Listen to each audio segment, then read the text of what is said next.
Aujourd'hui, je vous apporte une histoire si glaciale et si troublante qu'elle résonne encore sur les sentiers déserts du vaste et impitoyable Ouest, là où le vent hurle à travers les villes fantômes et où les hommes enterrent leurs péchés plus profondément que leurs morts.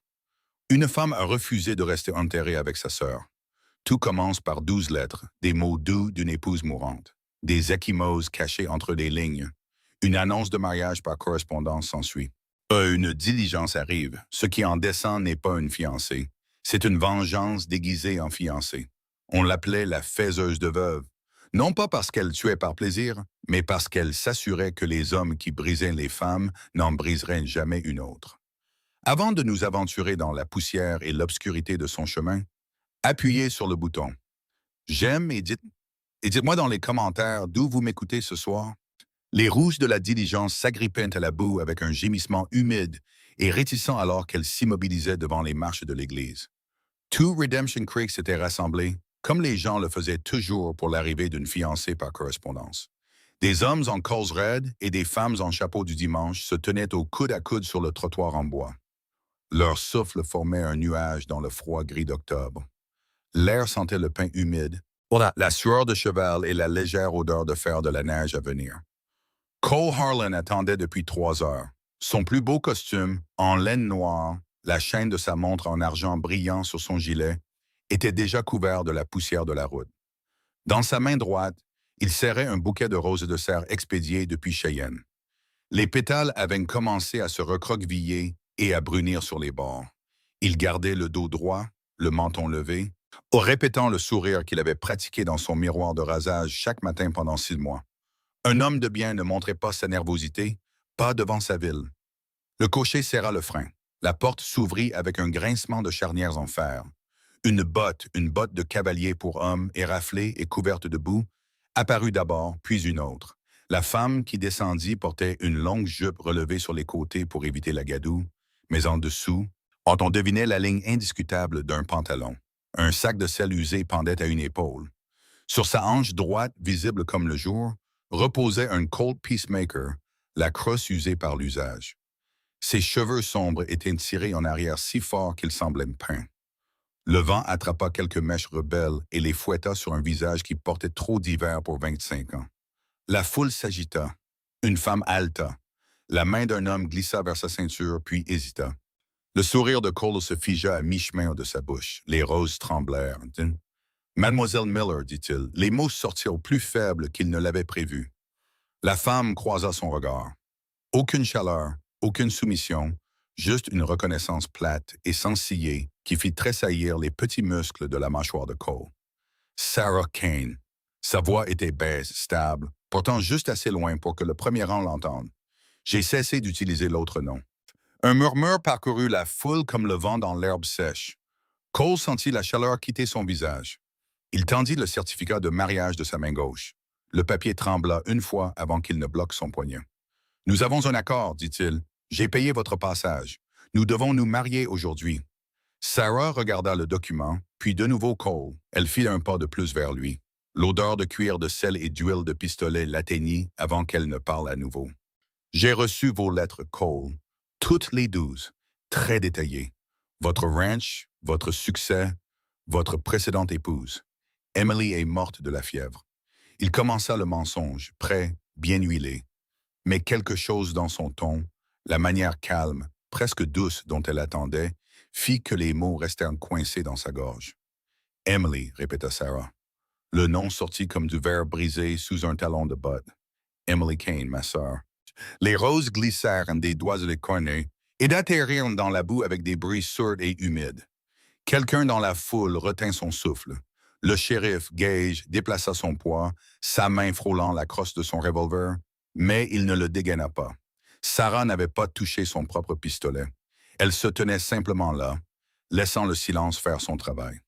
Il s'installa sur la rue comme du poison s'infiltrant dans un puits. « Je ne suis pas venu pour vous épouser, Cole. » Sa voix resta calme, presque gentille, la gentillesse d'un bourreau ajustant le nœud. « Je suis venu parce que vous m'avez invité. Vous avez payé mon voyage. Vous m'avez écrit exactement où vous trouvez. » La bouche de Cole bougea. « Bang, Du tout, Jisha, mais aucun son n'en sortit. Derrière lui, la cloche de l'église commença à sonner. Des coups lents et délibérés qui n'avaient rien à voir avec un mariage. Chaque tintement semblait frapper plus profondément dans sa poitrine. La foule se pencha, avide de ce qui allait suivre. Un enfant se mit à pleurer et fut rapidement réduit au silence. Quelque part, un cheval renifla et tapa du sabot. Sarah fit un autre demi-pas, assez près maintenant pour que Cole puisse voir la fine cicatrice le long de sa pommette gauche, mince et blanche, comme une ligne tracée à la craie. « Vos hommes regardent, dit-elle, si bas que lui seul pouvait l'entendre. La ville regarde. Si vous fuyez maintenant, elle laissa la phrase en suspens, et les yeux de Cole balayèrent les alentours. D'abord le trottoir où son contremaître, Boone Slade, se tenait avec 3 autres hommes, puis la ruelle à côté de la livrée, puis de nouveau son visage. Chaque issue semblait plus petite qu'elle ne l'était 5 minutes auparavant. La cloche sonna de nouveau. Sarah pencha la tête. L'étudiant, comme un chasseur, étudie un gibier qui a enfin compris qu'il est chassé. « Vous avez envoyé chercher une épouse, dit-elle. Vous en avez eu une. » Pendant un long moment, personne ne bougea. Le vent se leva, apportant l'odeur de fumée de bois des cheminées lointaines. Les roses gisaient oubliées dans la boue, leurs pétales déjà noircis. Puis Sarah tourna son regard au-delà de Cole, vers la foule, vers l'église, vers le ciel gris qui pesait sur Redemption Creek comme un couvercle. Quelque part au loin, un chien aboya une fois, un aboiement sec et solitaire. La cloche frappa sa dernière note, et l'écho roula au loin sur les plaines. Sarah regarda de nouveau Cole. Ses yeux ne contenaient aucun triomphe, seulement de la certitude. Le silence s'étira, épais et dangereux. Le genre de calme qui précède juste le moment où quelque chose se brise. Le dernier écho de la cloche flottait dans l'air comme une fumée qui refusait de se dissiper. Redemption Creek était figé sous lui. Des hommes avec les pouces accrochés à leur ceinture de pistolet. Des femmes serrant plus fort leurs châles contre le vent qui transportait la faible odeur de fumier humide et de fumée de charbon de la forge du forgeron. Les roses que Cole avait laissées tomber étaient maintenant piétinées. Des taches rouges dans la boue comme le sang d'une blessure fraîche. Les doigts de Sarah se refermèrent sur le poignet de Cole, pas assez fort pour le blesser, mais assez fermement pour qu'il sente les callosités sur sa paume, la force tranquille en dessous.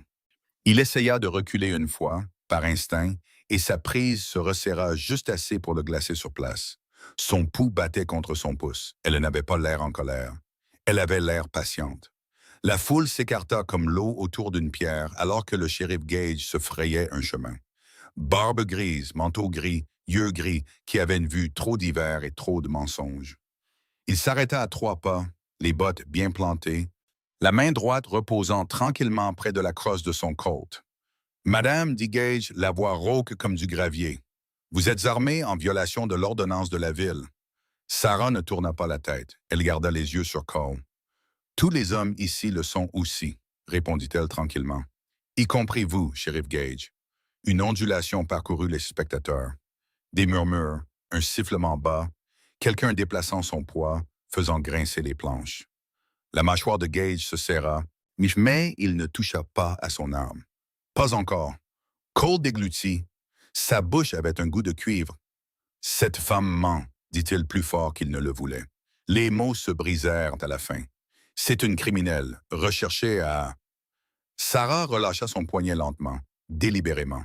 Puis elle plongea la main dans son manteau et en sortit une seule feuille de papier pliée, les bords usés par les manipulations. Elle l'attendit à Gage sans quitter Cole des yeux. « Le docteur Riley de Laramie, dit-elle. Il a examiné ma sœur avant que Cole ne la mette en terre si vite que la terre de la tombe était encore humide. Les ecchymoses autour de la gorge ne viennent pas de la fièvre. » Gage prit le papier. Ses doigts épais le déplièrent avec soin. La foule se pencha. Une femme au premier rang pressa un mouchoir sur sa bouche. Cole sentit la chaleur monter à son cou. Il voulait arracher le document. Il voulait courir. Il voulait crier que tout était mensonge. Que c'était lui qui avait construit cette ville, payé les salaires, tenu les voleurs de bétail à l'écart. Mais tous les yeux étaient sur lui maintenant, et le silence entre les coups de cloche semblait plus lourd que du plomb. Sarah parla de nouveau, sa voix portant juste assez loin. « Emily Kane, Elle laissa le nom s'installer, le laissa s'enfoncer dans la terre et le bois, et les gens qui avaient souri à ses funérailles et murmuré des condoléances à Cole par la suite. Oh, vous m'avez écrit 12 lettres, chaque détail. Comment elle est tombée malade si soudainement? Comment vous l'avez enterrée rapidement pour épargner le chagrin à la ville? Comment vous aviez besoin d'une nouvelle épouse pour faire tourner la maison? Le souffle de Cole devint court. C'est une correspondance privée, réussit-il à dire. Vous n'avez aucun droit. J'ai tous les droits, dit Sarah. Pas en colère, juste certaine. C'était mon sang. Gage finit de lire. Il plia le papier une fois, deux fois, le glissa dans la poche de son gilet. Quand il regarda Cole, il y avait quelque chose de nouveau dans ses yeux, quelque chose qui n'était pas là quand il lui avait serré la main à la dernière réunion de la ville. Accusation sérieuse, dit Gage. Des ecchymoses comme ça, elles ne mentent pas facilement. Cole rit une fois. Un son court et aboyant qui mourut dans sa gorge. Elle déforme tout. C'est une hors-la-loi. Elle a chevauché avec la bande de Ray Dalton. Elle tenait les chevaux pendant qu'il vidait les banques. Vous connaissez l'histoire, shérif. Sarah hocha la tête une fois, presque doucement. C'est vrai, 2 ans. J'avais 20 ans et j'étais stupide. J'ai tenu les rênes, je n'ai jamais tiré sur un homme. Elle se tourna pour la première fois vers la foule, les laissant voir son visage simple. Mais je n'ai jamais tué personne. Votre employeur peut-il en dire autant? Un faible murmure s'éleva du fond. Or, quelqu'un disant Dutch Harlan à voix basse. Quelqu'un d'autre les faisant taire. Cole sentit le sol basculer sous ses bottes. Son contremaître, Boone Slade, se tenait au bord du trottoir, les bras croisés, le visage indéchiffrable. Les autres hommes bougèrent, se regardant les uns les autres. Sarah recula d'un demi-pas. Elle regarda de nouveau Cole droit dans les yeux. « Vos hommes regardent, dit-elle, douce comme une prière. La ville regarde. Si vous fuyez maintenant, vous avouez. » La bouche de Cole s'ouvrit, se ferma, sa main droite se crispa à son côté, les doigts frôlant l'étui vide. Il avait laissé son arme à la maison, pensant que c'était un jour de mariage, pas un jour de jugement. Le vent se leva, faisant claquer les avant-toits de l'église, emportant le beuglement lointain du bétail des enclos près du ruisseau. Personne ne bougea. Sarah soutint son regard un battement de cœur de plus. Puis elle tourna légèrement la tête vers la rue, vers les chevaux attachés à la barre, vers le sentier ouvert qui menait au nord vers le ranch de Harlan. Le murmure de la foule grandit. Bas, dangereux. Le son de gens commençant à choisir leur camp sans dire un mot. Cole resta planté là, la poitrine se soulevant et s'abaissant trop vite. Les roses avaient disparu, réduites à néant. La cloche s'était tue. Seul le vent restait, froid et constant, poussant la poussière sur les planches, et dans le silence qui suivit. Sarah attendit. Le palais de justice sentait le vieux papier, la fumée de pipe froide et la légère aigreur de la sueur de peur qu'aucun courant d'air ne pouvait chasser. La lumière de l'après-midi filtrait à travers l'unique fenêtre poussiéreuse en fine barre jaune sur le plancher de pin. Le shérif Gage était assis lourdement derrière le bureau en chaîne balafrée, manteau enlevé, manches retroussées jusqu'au coude. Sa chaise grinça quand il se pencha en avant. L'adjoint Holt se tenait contre le mur près de la porte, les bras croisés, les yeux passant des 3 personnes dans la pièce.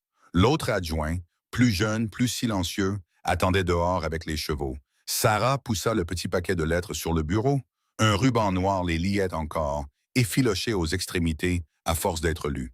Elle ne s'assit pas. Elle se tenait droite, les mains ballantes à ses côtés, le Colt toujours sur sa hanche, mais intact. Cole resta debout en face d'elle. Il avait perdu son gilet quelque part entre les marches de l'église et ici. La chemise blanche en dessous était humide aux aisselles. Son visage était passé du choc blême à un rouge de colère. Il n'arrêtait pas de fléchir les doigts comme un homme essayant de se souvenir comment faire un point. Gage défit le ruban avec une lenteur délibérée. Les lettres s'étalèrent. Une écriture féminine, des boucles soignées, l'encre encore sombre sur certaines pages. Il souleva la première, la parcourut des yeux, puis leva les yeux vers Sarah. « Lisez-les, dit-elle. Pas un ordre, une demande. Calme. Commencez par le 3 août. » Gage s'éclaircit la gorge. Sa voix sortit rauque, comme s'il ne l'avait pas utilisée depuis des heures. « Chère Sarah, Les jours sont longs et les nuits encore plus longues. Cole est gentil en compagnie, mais seul, il change. Aujourd'hui, il a battu un fermier nommé Jed Harlan jusqu'à l'inconscience pour avoir laissé son bétail boire au ruisseau, ou le même ruisseau qui était public avant que Cole n'achète la terre. Jed n'a jamais vendu. Cole dit que l'eau est à lui maintenant. J'ai peur pour cet homme. J'ai peur pour moi. Cole émit un son, moitié rire, moitié étouffement. C'est de l'hystérie, des fantaisies de femme. Elle était délicate. La fièvre. Sarah le coupa sans élever la voix. Continuez à lire, shérif. Gage tourna la page suivante, datée du 17 août. Ses yeux se plissèrent tandis qu'il lisait silencieusement d'abord, puis à voix haute, plus lentement. J'ai trouvé un petit sac dans son bureau. 7 alliances, des anciennes, usées. J'ai posé des questions à leur sujet. Il a dit que j'étais sa première femme. Il a menti. Sarah, j'ai peur. Il me regarde quand j'écris. S'il te plaît, viens. S'il te plaît, sors-moi de là. La pièce devint silencieuse. Seul le faible tic-tac d'une horloge murale et le cliquetis lointain d'un chariot passant dans la rue. La respiration de Cole devint plus forte, saccadée. Oh, il fixait les lettres comme si c'étaient des serpents vivants. Sarah parla de nouveau, plus doucement maintenant, presque pour elle-même. C'était sa dernière. Rien après. Pas un mot, juste le silence. Cole frappa la paume de sa main sur le bureau. Le son claqua comme un fouet. Des mensonges sur papier ne prouvent rien. J'aimais Emily. Sa mort m'a détruit. Cette hors-la-loi déforme le chagrin pour son propre profit. Que voulez-vous? De l'argent, des terres, la vengeance. Et Sarah croisa son regard. Pas de tressaillement, pas de chaleur, juste une froide certitude. Qu'est-ce que je gagne à parcourir 800 miles pour vous accuser? J'aurais pu rester caché au Colorado. Au lieu de ça, j'ai répondu à votre annonce. Je suis devenu exactement ce que vous vouliez.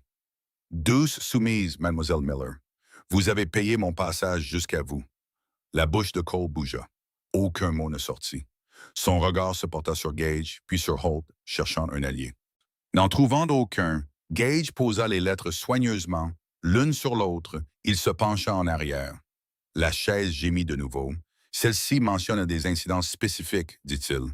Des noms, des dates, Dutch Harlan, les alliances, le ruisseau. Il regarda Cole. J'aurais dû poser plus de questions quand Emily est morte si soudainement. Je ne l'ai pas faite. C'est de ma faute. Cole se redressa. Vous prenez la parole d'une criminelle contre la mienne. Elle a chevauché avec la bande de Rafe Dalton. Elle tenait les chevaux pour des voleurs de banque. Sarah hocha la tête une fois, je l'admets. 2 ans, j'avais 20 ans, stupide, effrayé. J'ai tenu les rênes, surveillé les routes, jamais tué un homme. Elle fit une pause. Mais je n'ai jamais tué personne. Votre employeur peut-il en dire autant, shérif? Les mots tombèrent comme des pierres dans une eau profonde. Des ondulations se propagèrent. Holt déplaça son poids. Le plancher grinça. Dehors, un cheval renifla. Le visage de Cole devint violet. Vous admettez la fraude, la tromperie. Vous n'êtes pas meilleur que... J'admets chercher justice pour ma sœur, dit Sarah. Sa voix resta égale, mais quelque chose vacilla derrière ses yeux. Un chagrin, brut et bref, disparut en un instant. Laia avait 19 ans. Elle m'a écrit chaque semaine pendant 5 mois, puis plus rien. J'ai attendu. J'ai espéré. Puis je suis venu. Gage se frotta le pouce le long de la mâchoire. Il parut soudain plus vieux, les rides plus profondes autour de sa bouche. « Carter », appela-t-il sans se retourner. Le jeune adjoint passa la tête. « Va à l'ancienne propriété des Harlan. Voici Jed est toujours en vie. » Carter hocha la tête et disparut.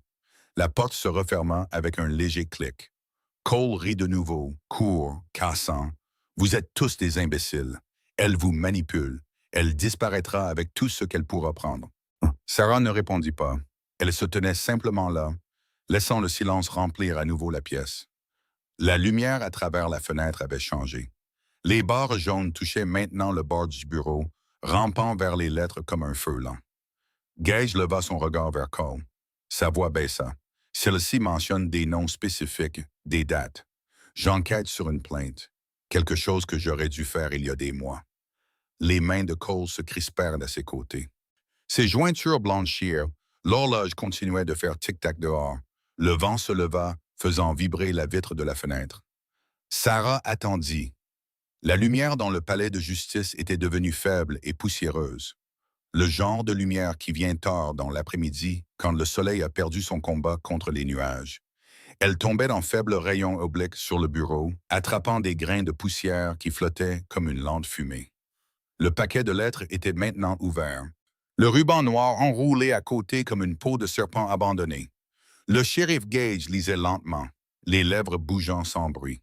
Il tournait chaque page avec le soin d'un homme manipulant quelque chose qui pourrait mordre. Cole était adossé au mur du fond, le dos pressé contre les planches de pin rugueuses, son chapeau écrasé entre ses deux mains. Ses jointures étaient blanches. Toutes les quelques secondes, ses yeux se portaient sur la porte, puis sur le bureau, puis sur Sarah. Il ne semblait pas pouvoir décider ou regarder. Sarah était assise droite sur la chaise dure en face de Gage. Elle n'avait pas bougé depuis qu'elle avait poussé les lettres. Ses mains reposaient à plat sur ses cuisses, les doigts immobiles. Le Colt à sa hanche captait un faible éclat de la fenêtre. Elle fixait Cole sans ciller. Comme un faucon observe un lapin qui a finalement cessé de prétendre qu'il peut se cacher. Gage termina la page qu'il lisait. Il la posa soigneusement, alignée avec les autres. Quand il parla, sa voix était pise, presque fatiguée. « C'est détaillé, dit-il, trop détaillé pour de la fantaisie. » Cole se décolla du mur. « Ce sont des mensonges. Emily était malade. La fièvre l'a emportée rapidement. Je l'ai enterrée convenablement. Demandez à n'importe qui. » La voix de Sarah se fit entendre alors, calme, mais bordée de quelque chose de brut. « Laïa. » Cole tressaillit au nom, un tressaillement petit mais visible. Il ouvrit la bouche, la referma. Gage leva les yeux. Adjoint Holt. Holt s'avança depuis l'ombre près de la porte. Il était jeune, encore en train de s'habituer à son insigne, mais ses yeux étaient instables. « Va à l'ancienne propriété des Harlan, » dit Gage. « Vois si Jed Harlan respire encore. S'il est en vie, ramène-le. S'il ne l'est pas, ramène ce que tu trouves. » Holt hocha la tête une fois, attrapa son chapeau sur la patère et sortit. La porte se referma avec un bruit sourd. Des pas s'éloignèrent dans le couloir. Puis le grincement de bottes sur les marches du porche. Puis plus rien. Cole rit. Un son court et creux. Vous faites perdre son temps au garçon. Jed est parti. Les gens font ça quand ils ne peuvent pas payer leur loyer. Sarah pencha légèrement la tête. Comme les femmes qui travaillaient dans votre ranch. Le sourire de Cole se figea. Rosal, dit Sarah. Engagé en avril 81, parti en juillet, sans salaire. Nora Kane, janvier 82, parti en mars. Faye Dunn, et pas de nom de famille dans vos livres. 2 semaines et disparue. Elle fit une pause. Elles sont toutes parties soudainement, sans préavis, sans salaire. Cole força un autre rire, plus faible cette fois. Les employés de ranch bougent. C'est la nature des choses. Les cowboys dérivent, les servantes ont le mal du pays. Vous savez comment c'est par ici. Sarah plongea la main dans la poche de son manteau et en sortit un petit carnet, relié en cuir, au bord effiloché. Elle l'ouvrit sans se presser, le feuilleta jusqu'à une page marquée. « J'ai parlé à Rosa Laramie, dit-elle. » La pièce devint silencieuse.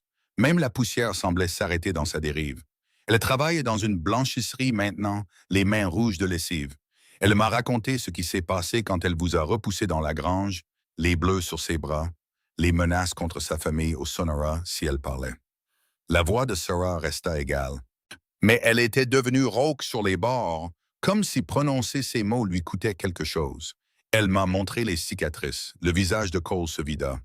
La rougeur de la colère disparut, laissant une peau grise et des cernes sombres sous ses yeux. Ses mains se resserrèrent sur le chapeau jusqu'à ce que le feutre grince. Il regarda Gage, puis la porte, puis de nouveau Sarah. « C'est un mensonge, dit-il. Les mots sortirent rauques. C'est une fille mexicaine avec une rancune. Vous ne pouvez pas faire confiance. » Sarah ferma le carnet. Le claquement fut petit, mais il résonna dans la pièce silencieuse comme un marteau sur une enclume. Gage se pencha en avant, les coudes sur le bureau. « Vous voulez expliquer pourquoi 3 femmes ont quitté votre ranch en moins de 2 ans avec rien d'autre que les vêtements qu'elles portaient? Ou pourquoi le nom de Jed Harlan revient sans cesse dans les lettres de votre femme décédée? » Cole déglutit. Sa gorge bougea visiblement. « Je disciplinais les employés quand ils en avaient besoin. C'est mon droit, ma terre, mes règles. Jed n'était pas votre employé, dit doucement Sarah. C'était un fermier et il abreuvait son bétail à un ruisseau que vous avez revendiqué après qu'il ait refusé de vendre. Les yeux de Cole se portèrent de nouveau sur la fenêtre, sur la porte, sur les lettres. Chaque regard semblait plus petit, plus désespéré. Gage se frotta le pouce le long du bord du bureau. « Asseyez-vous, Cole. » Donc Cole ne bougea pas. Sa respiration s'accéléra, devenant superficielle. « Vous pouvez rester, » continua Gage, « et vous expliquer. Ou vous pouvez sortir par cette porte tout de suite. Mais si vous sortez, tout le monde dehors saura pourquoi. » Le silence s'étira. Dehors, un cheval tapa une fois du sabot à la barre d'attache. Le vent fit vibrer la vitre de la fenêtre. La lumière de la fenêtre avait rampé plus loin sur le bureau, touchant le ruban noir comme un doigt lent. Cole regarda Sarah une dernière fois. Quelque chose vacilla dans ses yeux. La peur, oui, mais aussi la première véritable compréhension que le sol sous lui n'était plus solide. Sarah attendit. Elle ne parla plus. La pièce retint son souffle. La lumière de l'après-midi s'était complètement évanouie. Ce qui restait dans le palais de justice provenait d'une seule lampe à Will sur le bureau, sa mèche vacille en bas, projetant de longues ombres qui dansaient sur les murs comme des fantômes agités. L'odeur de kérosène se mêlait au tabac froid qui s'accrochait au manteau de gage et à la légère odeur métallique de la sueur de peur. L'horloge au mur faisait tic-tac plus lentement maintenant, chaque seconde s'étirant. Cole se leva brusquement. Les pieds de la chaise raclèrent le plancher avec un bruit sec. Sa voix sortit aiguë, presque cassée. Elle ment. Tout ça. Roosevelt, une fille mexicaine de 16 ans avec une rancune et une sale bouche. Vous ne pouvez pas croire un mot de son espèce. La gifle partit si vite que personne ne vit la main de Sarah bouger. Paume ouverte, un claquement sec qui résonna contre les murs de pin comme un coup de fusil dans une pièce fermée. La tête de Cole bascula sur le côté. Une empreinte rouge fleurit sur sa joue. Il chancela d'un demi-pas, la main volant à son visage. La pièce se figea. Sarah baissa lentement la main. Sa respiration était régulière, mais ses yeux plats et indéchiffrables, contenaient quelque chose de brut pour la première fois. Une lueur de vieille douleur, le genre qui ne guérit jamais tout à fait, qui ne fait que former une croûte. Elle ne parla pas. Elle n'en avait pas besoin. Cole toucha la peau cuisante, les doigts tremblants. Sa bouche s'ouvrit, se ferma. Aucun son ne sortit d'abord, puis, bas et venimeux. « Vous m'avez frappé. » Personne ne bougea pour l'arrêter. Gage resta assis, les coudes sur le bureau. Holt déplaça son poids, mais garda ses mains visibles, loin de son pistolet. Le silence s'étira, épais comme de l'huile de charbon. Sarah parla alors, la voix calme, presque douce. Rosa avait 16 ans. Vous l'avez coincée dans la grange après qu'elle ait dit non. Vous lui avez saisi les bras assez fort pour laisser des bleus qui ont duré des semaines. Elle m'a montré les cicatrices, des lignes blanches sur ses avant-bras. Comme des brûlures de cordes, vous lui avez dit que si elle parlait, oui, vous enverriez des hommes chez sa famille dans le sud. Elle est partie sans rien, même pas $1 pour la diligence. Le visage de Cole se tordit. La rage et la honte se pourchassaient dessus. Il regarda Gage, désespéré maintenant. Vous allez la laisser faire ça dans votre propre bureau? C'est une criminelle. Elle a chevauché avec... J'ai entendu ce qu'elle a dit. Le coupa Gage. Sa voix était basse, stable, comme celle d'un homme qui a déjà pris sa décision, mais qui ne l'aime pas. Il se leva lentement, la chaise gémissant sous le déplacement de son poids. La flamme de la lampe vacilla et s'embrassa, faisant bondir les ombres. Cole recula d'un pas. Son talon de botte se prit dans une planche lâche. Gage continua, calme comme la pierre. « Josiah, je vais avoir besoin que vous rendiez vos armes à feu et que vous restiez en ville, en attendant l'enquête. » Les mots tombèrent comme des poids de plomb. Les yeux de Cole s'écarquillèrent. Il jeta un coup d'œil à la porte, puis à Sarah, puis de nouveau à Gage. Sa main droite tressaillit vers l'endroit où son arme de poing aurait été s'il ne l'avait pas laissée à la maison. « Étui vide, bravade vide. »« Vous ne pouvez pas, » commença Cole. Sa voix se cassa de nouveau. « J'ai construit la moitié de cette ville. J'emploie la moitié des hommes ici. Vous pensez que vous pouvez... » « Je pense, dit Gage, qu'un homme qui n'a rien à cacher ne fuit pas les questions. » La respiration de Cole s'accéléra. des allaitements superficiels. Il regarda autour de la pièce, les lettres toujours étalées sur le bureau, Sarah assise immobile, Holt bloquant la porte sans sembler essayer. La lampe siffla doucement alors que la mèche brûlait plus bas. Sarah se leva alors, lente, délibérée. Elle ne toucha pas son Colt. Elle se tint simplement là, les mains ballantes à ses côtés, et se dirigea vers la porte. Ses bottes ne firent aucun bruit sur les planches. Le regard de Cole se fixa sur elle. Quelque chose se brisa derrière ses yeux. La peur cédant la place à la fureur, la dernière défense d'un animal acculé.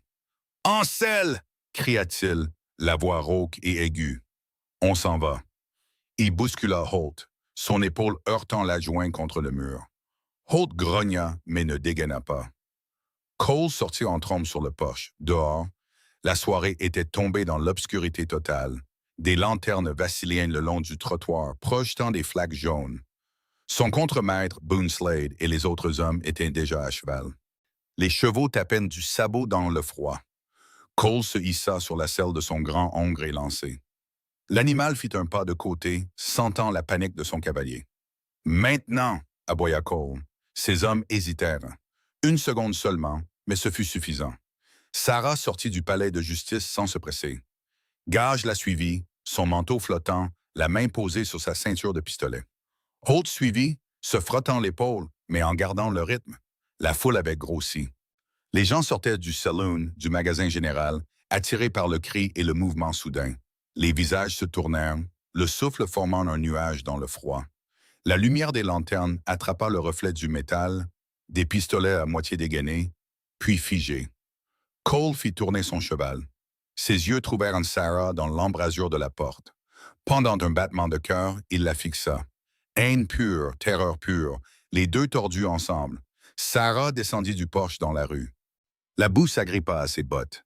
Elle avança seule, les mains visibles, loin de son arme. Le vent se leva, apportant l'odeur de fumée de pain, de sueur de cheval et la faible promesse âcre de la neige. La voix de Gage traversa la rue silencieuse, calme et finale. « Josiah Harlan, vous fuyez les questions. Ça ressemble à de la culpabilité. » La main de Cole tomba sur le fourreau de sa carabine sur sa selle. Ses hommes bougèrent, les doigts frôlant les crosses. Sarah s'arrêta à 10 pieds des chevaux. Elle leva les yeux vers Cole sans peur, seulement avec certitude. La rue devint silencieuse. Seul le vent, le grincement du cuir de selle et les reniflements bas et inquiets des chevaux. Personne ne parla. La dernière lueur du jour s'éteignit dans le ciel, laissant Redemption Creek enveloppé dans le violet meurtri du début de soirée. Des lanternes avaient commencé à vaciller le long des trottoirs. Des flaques jaunes à l'est qui attrapaient la poussière soulevée par les chevaux agités et les bottes qui bougeaient. La rue sentait la boue qui refroidissait, la fumée de bois s'échappant des tuyaux de poêle, et la sueur vive et nerveuse des hommes qui savaient que quelque chose était sur le point de se briser. La foule s'était épaissie, sortant des portes et des ruelles, les visages à moitié éclairés, les yeux grands ouverts. Personne ne parlait au-dessus d'un murmure. Le vent était tombé à un faible gémissement entre les bâtiments. Cole était assis, rigide sur la selle de son grand hongre, les rênes noués serrés dans des poings aux jointures blanches. Boone Slade et les 4 autres hommes le flanquaient. Boone à gauche, la joue balafrée tressaillant. Les autres s'étalaient comme des loups fatigués. Leurs chevaux tapaient du sabot et faisaient des pas de côté, sentant la tension émanant de leurs cavaliers. Les yeux de Cole se portèrent sur le porche du palais de justice où Gage se tenait avec une main sur sa ceinture de pistolet, sur la foule qui se pressait plus près, sur le sentier ouvert au nord qui menait à la maison. Chaque chemin semblait plus étroit maintenant. Sarah descendit du porche sans se presser. La boue s'agrippa à ses bottes avec des bruits humides et réticents. Elle marcha droit au milieu de la rue, seule, les mains visibles et vides, loin du Colt sur sa hanche, à des pieds des chevaux, assez près pour que les animaux sentent son odeur et lèvent la tête, les oreilles frémissant. Elle s'arrêta. La boue lui arrivait à mi-mollet. Gage la suivit, lent et délibéré, Holt à son épaule. Le manteau du shérif flottait dans la brise. Il ne dit rien. Il n'en avait pas besoin. Le murmure de la foule grandit. Bas, inquiet, le son de gens retenant leur souffle. Le hongre de Cole caracola une fois. Il tira sèchement sur les rênes, forçant l'animal à s'immobiliser. Sa voix sortit, Trop aigu. Écartez-vous, femme. Ce n'est pas votre combat. Sarah leva les yeux vers lui. Son visage était calme, presque serein, mais sa voix, quand elle parla, était plus basse qu'avant, presque un murmure qui parvint pourtant à chaque oreille dans la rue. Votre ranch est à 7 miles au nord, dit-elle. Le sentier traverse le col du diable. Un canyon étroit, des parois abruptes. Un bon endroit pour une embuscade, et vous le savez. Il vous reste peut-être 1 heure de lumière du jour. La gorge de Cole se serra. La sueur brillait sur son front malgré le froid. Vous bluffez. Sarah pencha légèrement la tête. Je ne suis pas venu seul. Une ondulation parcourut les hommes à cheval. Boone Slade cracha du jus de tabac dans la boue. Elle ment, patronne. Personne n'attend. Le regard de Sarah se porta sur Boone pour la première fois. Il y a 3 jours, Cole a envoyé un télégramme au bureau des terres de Cheyenne. Il vend le ranch, prend l'argent, disparaît avant que quiconque ne pose des questions sur Laia. Elle fit une pause, laissant les mots s'installer. Je lis vos télégrammes depuis 2 semaines. Je sais quand votre paye arrive. Je sais quelle banque vous utilisez. Et j'ai dit à Rave Dalton exactement où vous passeriez ce soir. Le nom frappa comme une barre de fer froid sur la poitrine. Le visage de Boone changea, les yeux se plissant, la bouche se resserrant. Un des autres hommes marmonna quelque chose à voix basse. Le hongre de Cole sentit la tension soudaine et fit de nouveau un pas de côté. « Vous êtes folle, dit Cole. » Mais sa voix vacilla, la sueur perlait sur sa lèvre supérieure. Sarah sourit alors. Pas un sourire chaleureux, ni triomphant, juste une petite courbe froide des lèvres. Silencieux depuis des années. « N'est-ce que ce qu'on dit de la bande de Gorette? » Silencieux, en attente. Elle regarda de nouveau droit vers Boone. « Et Frank ne pardonne pas la trahison. Vous devriez le savoir, Boone. » La main de Boone se figea à mi-chemin de son pistolet. « De quoi parle-t-elle, patron? »« De rien, claqua Cole. Trop vite, trop fort. » La sueur coulait maintenant sur sa tempe, sombre contre sa peau pâle. Sarah continua, la voix toujours basse portée par le vent. Il y a 4 ans, Cole a informé les Texas Rangers d'un transport de bétail volé. Du bétail de Garrett se déplaçant vers le nord. 3 hommes sont morts dans l'embuscade. L'un d'eux était le jeune frère de Frank. Boone fixa Cole. Les autres hommes échangèrent des regards. Lents, incertains, les mains s'éloignèrent des crosses de pistolet, hésitantes. La respiration de Cole devint rapide, saccadée. Elle ment. Tout ça. Elle essaie de vous faire peur. Sarah fit un petit pas de plus. La boue aspira plus fort. Où Frank attendrait-il, les gars? À l'est par le col du diable? Au sud, au passage de la rivière? Au nord, en retournant au ranch? Elle laissa la question en suspens. Votre patron connaît la réponse. La rue devint silencieuse. Seul le grincement du cuir, le léger tintement des morts, le faible reniflement d'un cheval. La lanterne se balançait, projetant de longues ombres qui s'étiraient sur la boue comme des doigts. La main de Boone tomba à son côté. Lentement, délibérément. « Je ne mourrai pas pour des secrets que je ne connais même pas, dit-il, la voix plate. Un par un, les autres suivirent. Les pistolets retournèrent doucement dans leurs étuis. Les mains se levèrent, paumes ouvertes. Personne ne parla. Cole regarda ses hommes, sa protection, son pouvoir, les regardant se détacher comme de l'écorce humide d'un arbre mort. Son visage se crispa une seconde, une panique pure et nue avant que la rage ne revienne en force. Sarah se tenait immobile au milieu de la rue, le vent tirant sur ses cheveux. Elle leva les yeux vers Cole une dernière fois. « Frank ne pardonne pas, » dit-elle doucement, « et moi non plus. » Le vent se leva de nouveau, apportant le beuglement lointain du bétail et le cri faible et solitaire d'un oiseau de nuit. Les lanternes vacillèrent. La foule retint son souffle. La main de Cole planait près du fourreau de sa carabine. Ses yeux se fixèrent sur ceux de Sarah. Personne ne bougea. La rue avait pris la couleur de vieilles ecchymoses, un violet profond s'estompant en noir sur les bords. La dernière fine traînée de coucher de soleil saignait le long de la crête montagneuse derrière Redemption Creek, transformant la poussière dans l'air en braises flottantes. Les lanternes le long des trottoirs sifflaient et crépitaient, projetant une lumière saccadée sur les visages de la foule. L'odeur de boue refroidie se mêlait à la sueur des chevaux, à l'huile de pistolet et à la légère morsure cuivrée de la peur. Personne ne bougeait, Personne ne respirait fort. Sarah se tenait seule au milieu de la rue, à 10 pieds de la ligne de chevaux. Dans sa main droite, elle tenait un Derringer à crosse de nacre, petit, élégant, mortel. Les deux canons attrapaient la lueur de la lanterne comme des étoiles froides. Sa main gauche tenait le second, pointé fermement sur la poitrine de Boonslade. Les crosses de nacre étaient lisses contre ses paumes, usées par des années de pratique dans des granges sombres et des clairières vides. Elle sentit le léger tremblement dans ses doigts. Pas de la peur, plus maintenant. Juste le vieil écho du chagrin qui n'avait jamais tout à fait quitté ses mains. Le hongre de Cole bougea sous lui, les sabots raclant la boue. Il était assis, figé, les yeux fixés sur les Derringers, la sueur traçant des sillons propres sur son visage strié de poussière. Ces hommes s'étaient tous. Boonslade fixa le pistolet à crosse de nacre pointé sur lui, puis le visage de Sarah.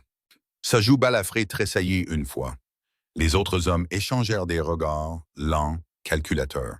Ils voyaient leur patron s'effondrer, voyaient le nœud coulant des questions se resserrer autour du ranch qui nourrissait leur famille, payaient leurs ardoises au saloon, gardaient un toit sur leur tête. Si Cole fuyait maintenant et se faisait prendre, ou pire, si la loi venait pour le ranch, leurs moyens de subsistance disparaîtraient comme de la fumée. La voix de Sarah coupa le silence. Mot basse et égale. Le prochain qui bouge prend une balle. Elle fit une pause. Pas dans le chapeau. La pomme d'Adam de Boone monta et descendit. Il regarda Cole une dernière fois, assez longtemps pour voir la panique, la sueur, l'homme qui leur avait promis un travail stable et qui n'offrait maintenant qu'une tombe.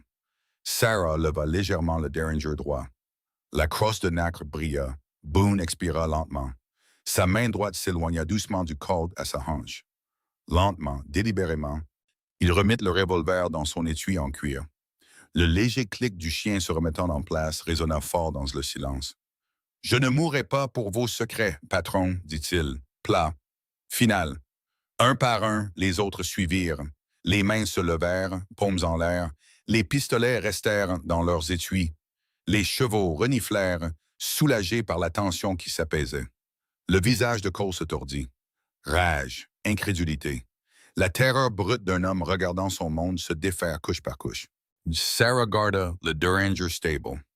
Sa main droite trembla une fois, juste une fois, après que la décision se soit installée dans ses os. Elle avait franchi une ligne qu'elle ne pourrait jamais défaire. La ville l'avait vue dégainer. Ils avaient vu la vitesse. Ils avaient vu le passé qu'elle portait dans ses crosses de nacre. Plus de cachette, plus de Mademoiselle Miller. Seulement Sarah Kane, la femme qui tirait droit et ne bronchait pas. La voix de Cole se cassa. Vous êtes tous des lâches. C'est une seule femme. Elle vient de faire un trou dans ce chapeau de Boone plus vite que n'importe lequel d'entre nous n'aurait pu cligner des yeux, marmonna l'un des hommes. Il recula son cheval d'un demi-pas. Les autres suivirent.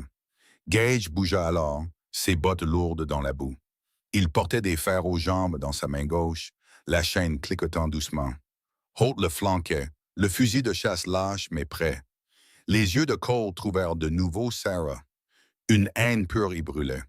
Mais en dessous quelque chose de pire. La compréhension, elle avait tout pris. Le ranch, les hommes, le mensonge sur lequel il avait bâti sa vie. Gage atteignit le hongre. Descendez, Cole. Cole hésita. Ses mains tremblaient sur les rênes. Puis lentement, il descendit. La boue éclaboussa autour de ses bottes. Gage passa derrière lui, claqua les fers autour de ses poignets. Le métal se referma dans un clic. Froid, final. Cole se tordit une fois, inutilement.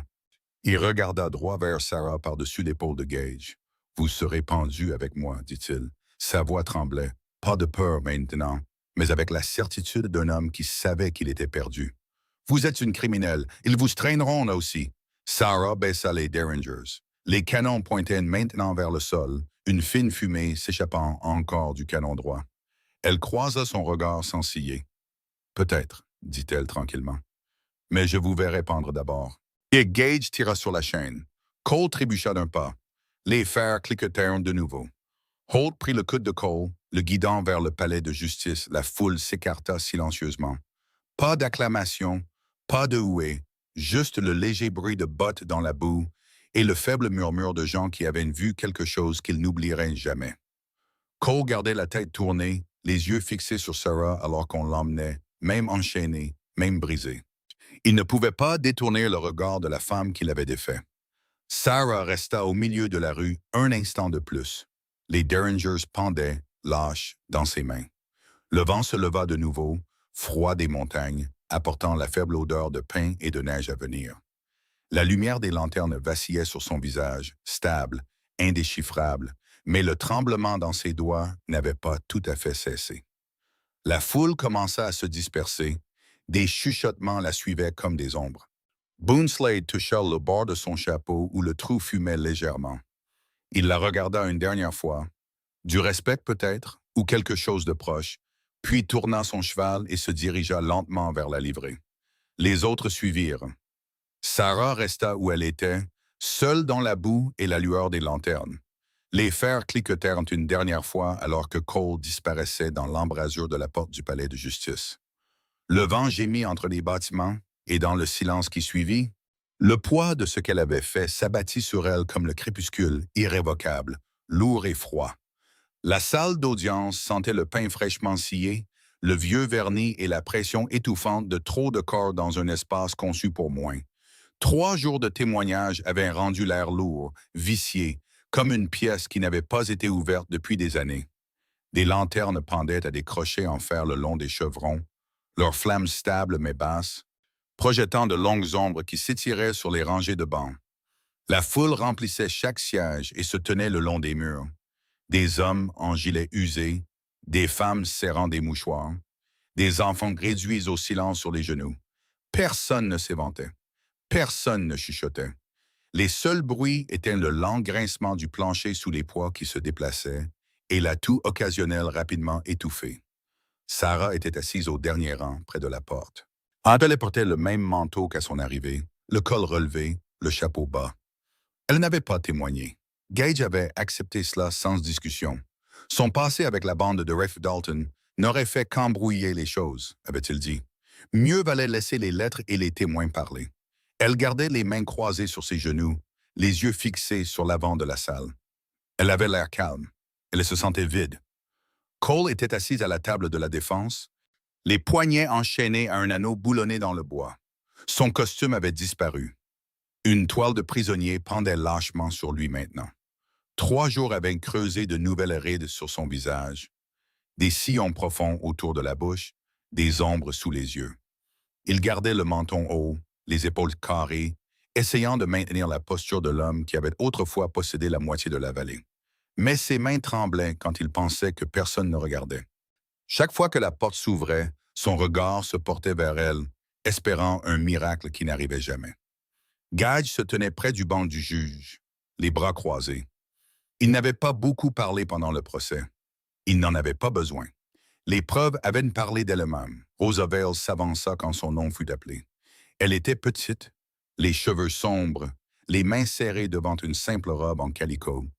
Elle était devenue seule de Laramie en diligence. Ses pas étaient lents mais stables. Quand elle atteignit le fauteuil des témoins, elle leva le menton et regarda droit vers Cole. Quelques hommes au fond, des employés qui avaient autrefois touché un salaire de son ranch, bougèrent mal à l'aise. Leurs yeux la suivaient avec un mélange de suspicion et d'hostilité. Rosa le sentit, ses épaules se tendirent, mais elle ne faiblit pas. Elle parla d'une voix basse, accentuée mais claire.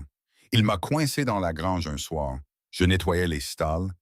Il a dit qu'il voulait parler de mon salaire. Quand j'ai dit non, il m'a saisi les bras violemment. Il a dit que si je parlais à quelqu'un, ces hommes trouveraient ma famille au Sonora. Il a dit qu'il s'assurerait que personne n'entendrait plus jamais parler d'eux. Elle retroussa une manche sans qu'on le lui demande. Des cicatrices blanches couraient sur son avant-bras comme de fines cordes. Celles-ci viennent de ses doigts. Je suis parti cette nuit-là. J'ai marché jusqu'à la route. J'ai pris le premier chariot allant vers le sud. Un murmure parcourut la salle, doux, inquiet.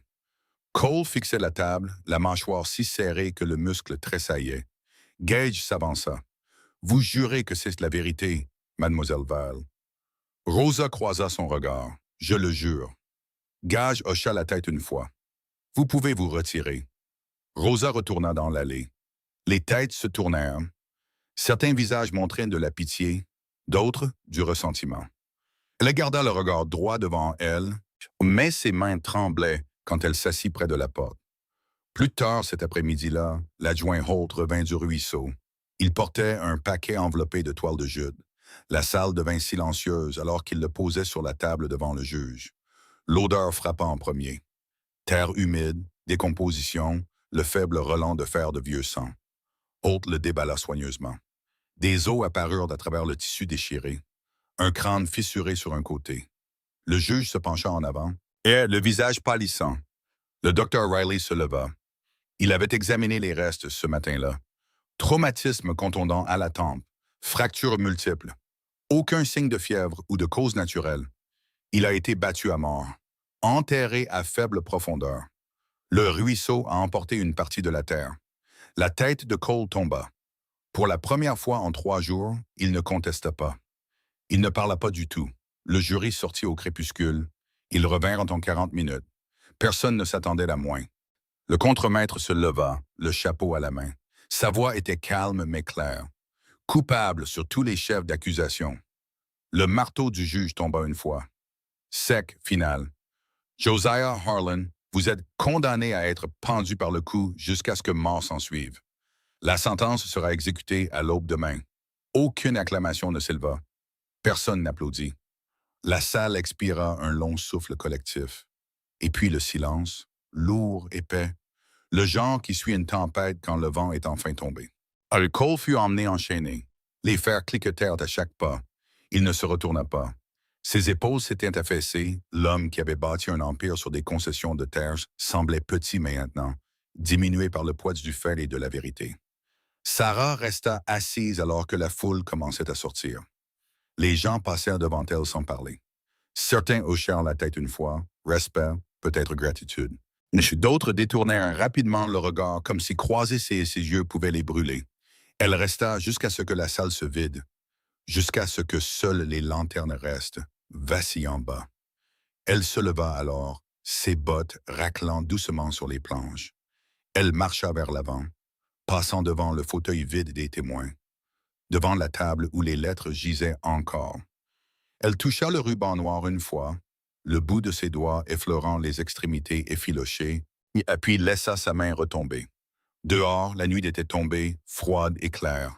Des étoiles piquetaient le noir au-dessus des montagnes. La structure de la potence se dressait sombre contre le ciel, le bois frais pâle au clair de lune. Les ouvriers l'avaient terminé cet après-midi-là. Le bois sentait encore la sève. Sarah sortit sur le porche. Le vent portait la faible odeur de pain et de neige lointaine. Elle regarda l'échafaud un long moment. Quelque part dans le noir, un chien aboya une fois. « Ich sag, solitaire !»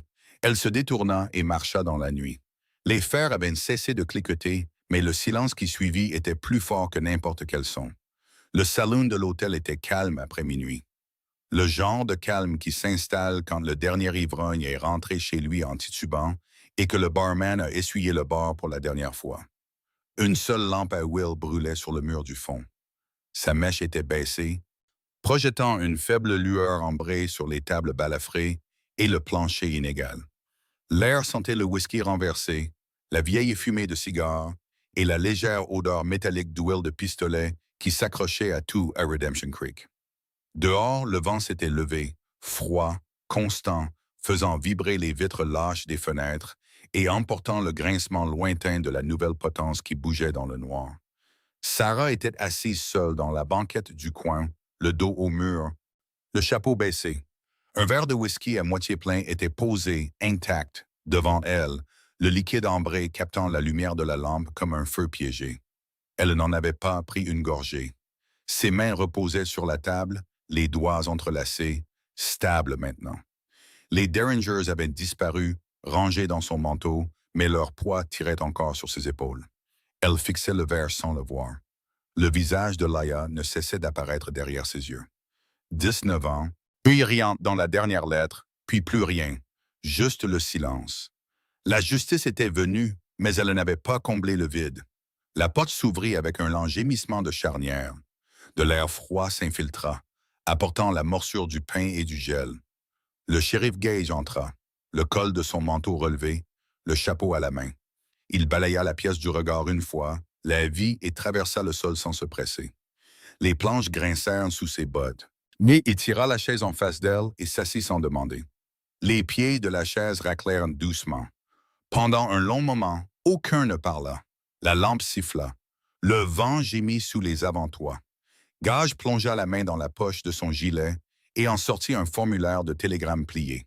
Il le posa sur la table entre eux, face visible. Le papier était fin, froissé par les manipulations.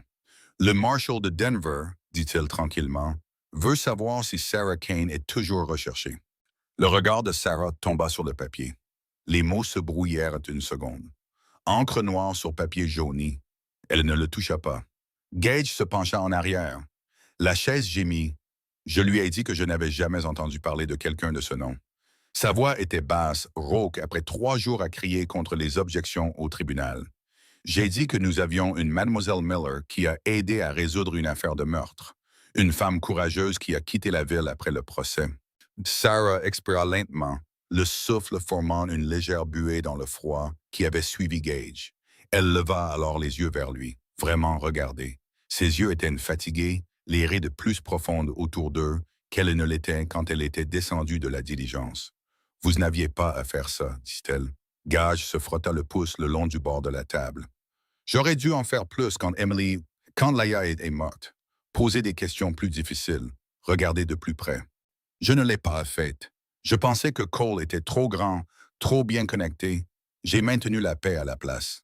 Il fit une pause. La paix ne vaut pas grand-chose quand elle est bâtie sur des tombes. Les doigts de Sarah se resserrèrent une fois, puis se relâchèrent. J'ai chevauché avec Rafe Dalton. 2 ans, j'ai tenu les chevaux, surveillé les routes, jamais tué personne. Les mots sortirent plats, factuels, mais il y avait une fissure en dessous. La même fissure qu'elle avait sentie quand elle avait giflé Cole, quand elle avait tiré avec le Derringer. C'est la vérité, mais c'est assez pour me faire pendre dans certains tribunaux. Gage hocha la tête une fois. Je sais, le silence s'étira de nouveau. La flamme de la lampe vacilla, les ombres s'allongeant sur la table. Vous devriez être parti avant le lever du soleil, dit finalement Gage. Certains des hommes de Cole sont encore là, dispersés, mais pas partis. Ils se souviendront de votre visage et le Marshal ne restera pas silencieux éternellement. Sarah regarda au-delà de lui, vers la fenêtre. Le givre avait commencé à dessiner des motifs sur la vitre. La potence se dressait sombre contre le ciel nocturne, un contour squelettique sous les étoiles. Je me suis dit que je ne regarderais pas, dit-elle doucement. Mais Laia méritait que quelqu'un qui l'aimait soit là, quelqu'un qui se souvenait. Gage l'étudia un long moment. Vous avez fait ça et plus encore. Sarah repoussa le verre de whisky d'un pouce. Le liquide bougea à peine. Elle se leva lentement, son manteau bruissant. La chaise racla en arrière. Merci, dit-elle, simple, calme. Gage ne se leva pas. Il leva les yeux vers elle, le visage à moitié dans l'ombre. Ne me remerciez pas, dit-il. Disparaissez simplement, Mademoiselle Miller. Il fit une pause, les mots lourds, et peut-être resté disparu cette fois. Oui, Sarah soutint son regard un battement de cœur de plus. Puis elle se tourna. Ses bottes traversèrent le plancher. Des pas lents et délibérés. La porte s'ouvrit. Un vent froid s'engouffra, tirant sur son manteau, apportant l'odeur de neige et de pain. Elle sortit sur le porche. La rue était vide maintenant. Les lanternes avaient été éteintes dans la plupart des bâtiments. Seuls quelques carrés jaunes brillaient aux fenêtres supérieures. La potence se dressait au bout du pâté de maison. Le bois frais pâle au clair de lune. Le vent gémit à travers ses traverses, un son bas et lugubre. Sarah s'arrêta sur les marches du porche. Elle regarda en arrière une fois à travers la vitre. Gage était toujours assis à la table, la tête légèrement baissée, le formulaire de télégramme intact devant lui. Elle remonta son col contre le froid. Les Derringers bougèrent dans les poches de son manteau, un poids familier. Devant elle se trouvait la livrée, son cheval scellé et attendant depuis avant le crépuscule. Au-delà, le sentier vers le nord, puis l'est, puis où que le prochain nom sur la liste l'amène. Elle descendit dans la rue. La boue craqua sous ses bottes, gelant déjà sur les bords. Le vent la poussait dans le dos, froid et insistant. Quelque part dans le noir, un cheval henné une fois, doux, solitaire. Sarah continua de marcher. La lumière du porche derrière elle s'estompa, alors que la porte se refermait doucement. La nuit n'avala ses pas. Le saloon de l'hôtel s'était vidé bien avant minuit. Le barman avait éteint toutes les lampes sauf une, laissant une seule flamme vaciller dans sa cheminée de verre. Elle projetait un cercle faible et tremblant sur les tables en chêne balafré et le plancher inégal qui grinçait à chaque coup de vent. Dehors, la nuit pressait froidement contre les fenêtres. Le givre avait commencé à former des toiles d'araignée sur les vitres inférieures. L'air à l'intérieur portait des fantômes de la fumée de la journée, cendres de cigares, seigles renversés, bafabehem. La faible odeur de fer de l'huile de pistolet qui ne quitte jamais tout à fait un endroit comme celui-ci. À travers les fentes du cadre de la porte, le vent gémit bas, se glissant comme un voleur et agitant les rideaux en vagues lentes et agitées. Sarah était assise dans la même banquette du coin qu'elle avait choisi plus tôt, le dos au mur, le chapeau bas sur les yeux. Le verre de whisky devant elle restait intact. Le liquide ambré était au même niveau que lorsqu'elle s'était assise pour la première fois. Elle le fixait sans boire, Raymond, la surface reflétant la faible lueur de la lampe comme un miroir sombre. La dernière lettre de Laïa ne cessait de revenir derrière ses paupières. Une écriture soignée, comme qui c'est l'encre encore fraîche en mémoire, la supplique cachée entre les lignes sur le temps et le jardin. La justice était venue. Cole serait pendu à l'aube. Mais le trou dans la poitrine de Sarah restait vide. Un courant d'air froid là où la chaleur aurait dû être. La porte s'ouvrit avec un lent grincement de charnière. Une rafale d'air glacial s'engouffra, apportant l'odeur piquante des aiguilles de pain et de la neige à venir. Le shérif Gage entra, son manteau couvert de givre, son chapeau dans une main. Il s'arrêta juste à l'intérieur, laissant ses yeux s'habituer à la pénombre, puis traversa le sol sans se presser. Les planches gémirent sous son poids. Il tira la chaise opposée et s'assit, les coudes reposant sur la table, le bois grinçant faiblement. Aucun ne parla au début. La lampe siffla. Le vent fit vibrer un volet lâche quelque part à l'étage. Gage plongea la main dans son manteau et sortit le formulaire de télégramme plié qu'il lui avait montré plus tôt. Il le posa de nouveau entre eux, face visible. Le papier avait jauni sur les bords à force d'être manipulé. Le marshal de Denver, dit-il tranquillement, demande toujours. Sarah Kane, recherchée ou non? Le regard de Sarah tomba sur les mots, encre noire sur papier fin. Son nom la fixait comme une accusation à laquelle elle ne pourrait jamais échapper. Gage se pencha en arrière. La chaise protesta. Je lui ai dit que je n'avais jamais entendu parler de quelqu'un de ce nom. Sa voix était rauque, usée par la longue journée. J'ai dit que nous avions une Mademoiselle Miller qui a aidé à résoudre une affaire de meurtre. Voici une femme courageuse qui a quitté la ville après le procès. Sarah leva les yeux pour croiser les siens. Le mouvement fut lent, délibéré. Pendant un long moment, elle le regarda simplement. Vraiment regardé, voyant la fatigue gravée profondément autour de ses yeux, le poids des choix qu'il avait faits et n'avait pas faits. Le masque de Mademoiselle Miller était parti maintenant, arraché devant le seul homme de cette ville qui portait un insigne et avait encore une conscience. Or, elle sentit la perte de ce masque comme une coupure fraîche, vive, mais pas inattendue. « Vous n'aviez pas à mentir pour moi », dit-elle doucement. Gage se frotta le pouce le long du grain de la table. « Ce n'était pas un mensonge. Pas entièrement. Vous avez aidé et vous partez. » Il fit une pause. Certains des hommes de Cole sont encore là, dispersés, mais pas partis. Ils se souviendront de votre visage, et le marshal ne restera pas silencieux éternellement. Les doigts de Sarah effleurèrent le bord du verre de whisky. Le liquide trembla à peine. Emily méritait un témoin qui l'aimait, dit-elle. Les mots sortirent calmes, presque perdus dans le faible gémissement du vent. Quelqu'un qui se souvenait de son rire, de ses lettres, pas seulement du nom sur une pierre tombale. Gage hocha la tête une fois, lent, lourde, elle a eu ça. Le silence revint, plus épais maintenant. La flamme de la lampe vacilla alors que la mèche brûlait plus bas, les ombres s'allongeant sur la table comme des doigts lents tendant la main vers le télégramme. « Vous devriez être parti avant le lever du soleil, dit finalement Gage. Partez discrètement. Ne regardez pas en arrière. » Sarah regarda au-delà de lui, vers la fenêtre. Le givre s'était épaissi sur la vitre. La structure de la potence se dressait noire contre le ciel piqué d'étoiles. Ça traverse une ligne austère au clair de lune. Elle pouvait presque entendre le grincement de la corde neuve dans le vent. Je me suis dit que je ne regarderais pas, dit-elle. Mais je le ferai. Gage étudia son visage dans la faible lumière. Quelque chose vacilla dans ses yeux. Du regret peut-être, ou de la reconnaissance. Il ne discuta pas. Il n'essaya pas de la dissuader. Sarah repoussa la chaise, les pieds raclant doucement sur les planches. Elle se leva, son manteau bruissant, les derringers bougeant dans les poches intérieures, avec leur poids familier et sourd. « Je serai à la potence à l'aube », murmura-t-elle. Gage ne se leva pas. Il leva seulement les yeux vers elle, le visage à moitié dans l'ombre. Elle se tourna alors.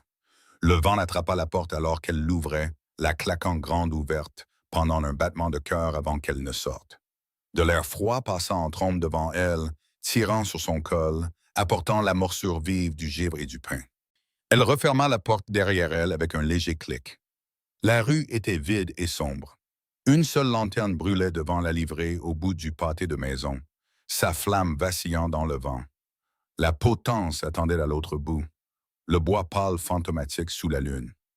Quelque part au loin, un cheval tapa une fois du sabot dans son box. Sarah resta sur le porche un instant de plus. Le froid s'infiltra à travers son manteau jusqu'à ses os. Elle regarda en arrière à travers la vitre gravée de givre. Gage était toujours assis à la table, la tête légèrement baissée, le formulaire de télégramme intact devant lui. Elle descendit dans la rue. La boue craqua sous ses bottes, déjà raidies par le gel. Plus loin, puis se stabilisa. Et dans le silence qui suivit, la nuit retint son souffle. L'aube vint, grise et réticente. Une fine traînée de lumière saignant le long de la crête orientale sans chaleur. Redemption Creek s'éveilla lentement. Les coqs silencieux dans le froid, la fumée montant droit des cheminées dans l'air calme. La potence se dressait au bout de la rue principale, le bois frais pâle contre le sol couvert de givre. La traverse une ligne noire austère sous le ciel bas. La corde pendait, prête, le chanvre neuf enroulé épais et pâle, sentant légèrement le goudron et la sève. Un léger vent soulevait la poussière le long des planches, apportant la morsure vive du pain et la lointaine odeur métallique de la neige à venir. La foule s'était rassemblée avant les premières lueurs. Deux lignes silencieuses flanquant l'échafaud. Des hommes en lourds manteaux, des femmes enveloppées dans des châles, des enfants tenus serrés contre des hanches. Personne ne parlait au-dessus d'un murmure. Les bottes bougeaient sur la boue gelée. Le souffle formait une buée blanche et restait suspendu comme de la fumée. L'air semblait épais, alourdi par la connaissance que ce qui allait se passer ne pouvait être défait. Cole Harlan fut sorti du palais de justice en toile de prisonnier, les poignets et les chevilles enchaînés. Les fers cliquetèrent à chaque pas sur les escaliers en bois, lents, délibérés, le son portant clairement dans le silence. Son visage s'était affaissé, les yeux enfoncés, la mâchoire autrefois fière adoucie par 3 jours d'attente. Il monta sans résistance, mais son regard balaya la foule dès qu'il atteignit la plateforme. Il la trouva presque immédiatement. Sarah se tenait à l'arrière, près du bord de la masse de corps, le manteau boutonné haut, le chapeau bas, les mains enfouies dans les poches où les derringers reposaient, froid contre ses paumes. Elle ne s'approcha pas. Elle n'en avait pas besoin. Les yeux de Cole se fixèrent sur les siens à travers la distance. Haine, peur et quelque chose de brut. La reconnaissance d'un homme qui savait exactement qui avait détruit l'empire qu'il avait bâti, brique par brique sanglante. Ses lèvres tressaillirent une fois, voire presque un sourire, mais il mourut avant de se former. Le pasteur s'avança, la Bible ouverte dans des mains tremblantes. Il prononça les paroles de réconfort et de repentance. Cole regardait droit devant lui, refusant l'offre de prière. Le pasteur ferma le livre et recula. Gage lut la sentence d'une voix plate et professionnelle, les mots tombant comme des pierres dans une eau calme. Meurtre, agression, terrorisation de fermiers, mort par pendaison, pas d'appel, pas de pitié. On Cole leva le menton. On lui offrit de la cagoule. Il secoua la tête une fois. Le bourreau Holt, le visage vide, passa derrière lui. La cagoule se posa sur sa tête, le chanvre rugueux raclant la peau. Les yeux de Cole ne quittèrent jamais Sarah.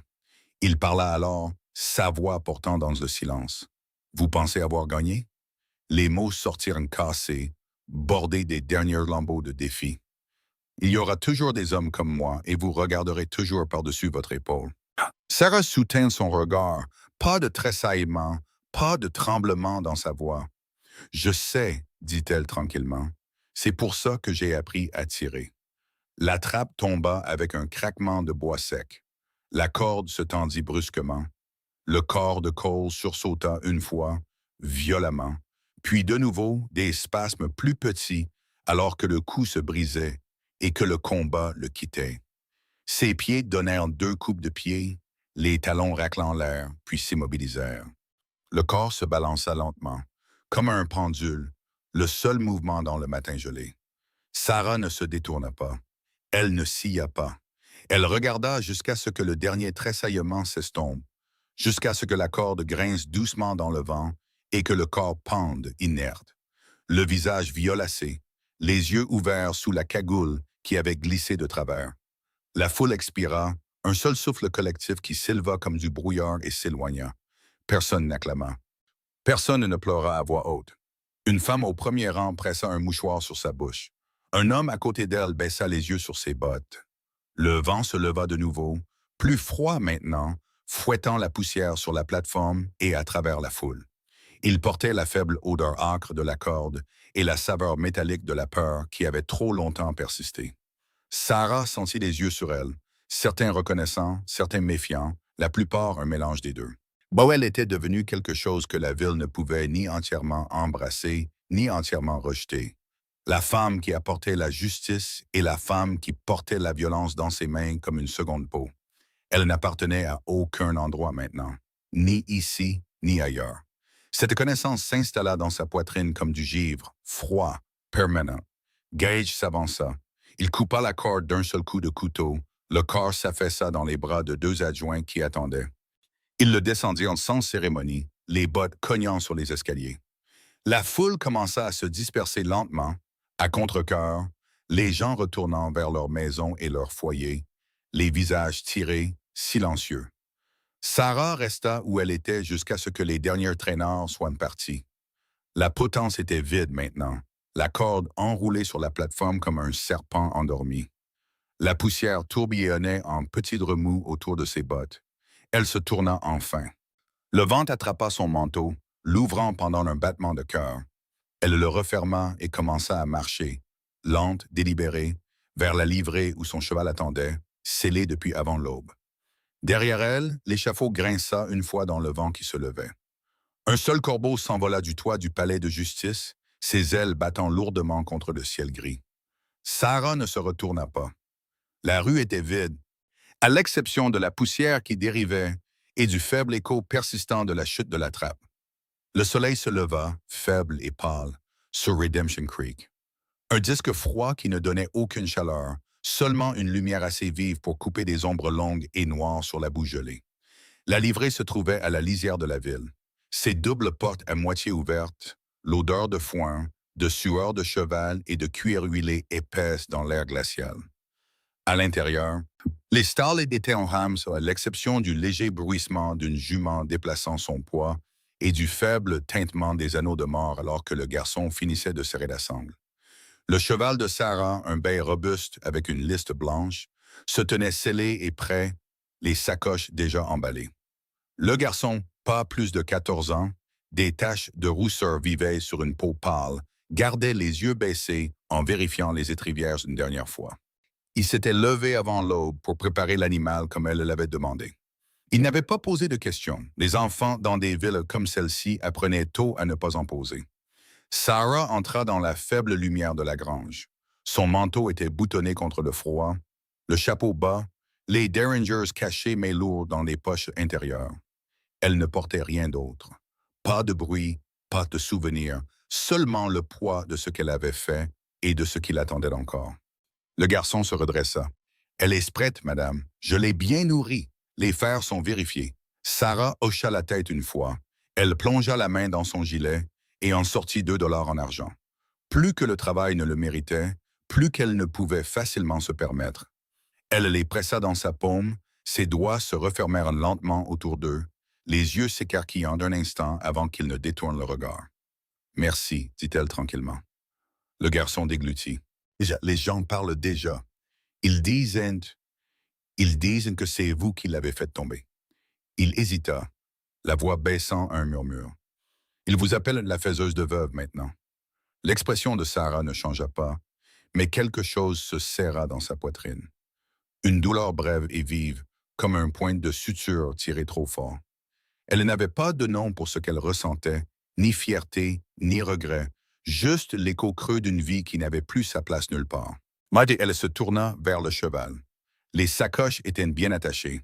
Dans l'une se trouvait le télégramme plié de Gage et la petite feuille de papier avec une liste. 17 noms, 17 hommes qui avaient écrit pour des fiancés et laissé des questions dans leur sillage. Elle ouvrit la sacoche la plus proche, ses doigts effleurant les bords usés du papier. Elle le déplia juste assez pour lire la première ligne dans la faible lumière. 17 noms restants, murmura-t-elle, presque pour elle-même.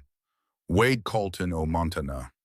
Elle laissa les mots flotter dans la grange silencieuse. Le bec hennit doucement, soufflant une haleine chaude contre sa manche. Ils font tous la même erreur, murmura-t-elle. Ils pensent qu'une femme cherchant le mariage est faible, désespérée. Le garçon déplaça son poids, mais ne dit rien. Il avait entendu assez de rumeurs ces dernières heures pour comprendre qu'elle ne restait pas. Sarah ferma la sacoche. Elle prit les rênes de la main du garçon, et ses doigts effleurant sa peau froide contre une peau encore plus froide. Elle se hissa en selle d'un mouvement fluide, le cuir grinçant sous son poids. Le cheval s'installa sous elle, stable, prêt. Elle baissa les yeux sur le garçon une dernière fois. « Gardez la monnaie, dit-elle, et ne dites rien sur ma destination. » Il hocha la tête, les yeux grands ouverts mais solennels. « Oui, madame. » Sarah tourna le bec vers les portes ouvertes. La lumière du matin filtrait, mais attrapant des grinces de poussière dans l'air des spirales. Dehors, la rue était encore presque vide. Seuls quelques lève-tôt se déplaçaient entre les bâtiments, la tête baissée, évitant les regards. Mais elle sentait le poids des regards invisibles, les chuchotements qui se propageaient déjà comme du givre sur une vitre. Elle fit tourner le cheval, faisant face à l'autre bout de la rue. La potence se dressait là, austère et silencieuse sous le soleil levant. La corde avait été coupée, mais la structure restait. Bois pâle, traverse, vide maintenant, un rappel qui resterait pendant des mois jusqu'à ce que le temps ou la négligence l'emporte. Le corps de Cole avait été emporté dans la nuit. Seul l'échafaud se souvenait. Sarah resta immobile un long moment, les rênes lâches dans ses mains. Le vent agita son manteau, apportant la faible odeur de fumée de pain des cheminées lointaines et la promesse propre et froide de la neige. Elle regarda la potence une dernière fois, non pas avec triomphe, ni avec chagrin, juste avec reconnaissance. Laia avait été vengée. C'était tout ce qu'il y avait. Elle toucha légèrement les flancs du bail avec ses talons.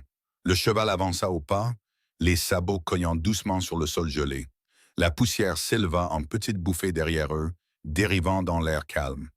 Alors qu'ils passaient les derniers bâtiments, les chuchotements suivirent. Bas, portée par le vent comme des feuilles, elle la fait tomber toute seule et a affronté 5 hommes armés avec rien que du crâne. Ils l'appellent la faiseuse de veuve. Maintenant, Sarah ne tourna pas la tête. Elle garda les yeux sur le sentier devant elle, la plaine ouverte s'étendant vers le nord, puis vers l'est en direction du Montana et du prochain nom sur la liste. Les baies allongea son allure en un trot régulier. La poussière tourbillonna plus haut, voilant la ville derrière elle. La potence rapetissa au loin, une silhouette pâle contre le ciel gris. Elle continua sa route, les chuchotements s'évanouirent dans le vent. La route s'étendait vide devant elle, la poussière retombant lentement dans son sillage. Le saloon Bannock sentait la laine mouillée, le tabac bon marché et la légère aigreur de la bière renversée qui avait imprégné le plancher des années auparavant. 3 mois s'étaient écoulés depuis Redemption Creek, mais le froid était arrivé tôt au Montana. Vif jusqu'à l'os, le genre qui trouvait chaque fissure dans les murs en rondins et s'y installait. Une seule lampe à huile pendait au-dessus du bord, sa flamme basse et instable, projetant de longues ombres vacillantes sur la demi-douzaine de tables. La pièce était presque vide, un barman polissant des verres avec des gestes lents et mécaniques.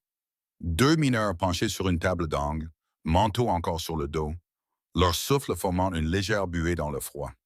Sarah, Elizabeth Downing maintenant, était assise à 3 tables de là, le dos au mur, le chapeau incliné assez bas pour ombrer ses yeux. Une tasse de café à la moitié vide refroidissait devant elle. Elle n'y avait pas touché depuis 20 minutes. Sous la table, sa main droite reposait légèrement sur le canon de la carabine caché sous son manteau, ses doigts traçant le quadrillage familier, comme pour se rappeler qu'il était toujours là. Elle écoutait sans tourner la tête. Les voix des mineurs portaient facilement dans le silence. Le premier mineur, plus âgé, la barbe striée de gris, se pencha plus près de son compagnon. Sa voix était rauque, graveleuse après des années sous terre. Tu as entendu parler de cette affaire dans le Wyoming, à Redemption Creek. Le second mineur, plus jeune, rasé de près, les yeux brillants d'un frisson de commérage, hocha la tête. J'ai entendu quelque chose. Un éleveur s'est fait pendre. Un gros bonnet. Cole quelque chose. Harlan, le corrigea l'aîné. Cole Harlan possédait la moitié de la vallée. On dit qu'il chassait les hommes de leur concession. Et tuait sa femme. Une fièvre opportune, comme disaient les gens.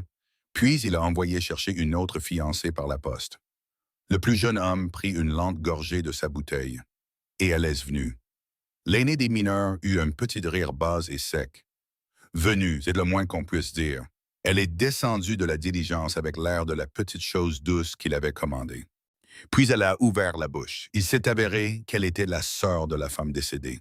Elle avait des lettres, des preuves. Elle a affronté l'homme dans la rue avec rien d'autre qu'un Derringer et du crâne. Les doigts de Sarah s'immobilisèrent sur la carabine. Les mots tombèrent comme des pierres dans une eau profonde. Des ondulations se propageant lentement et froidement dans sa poitrine.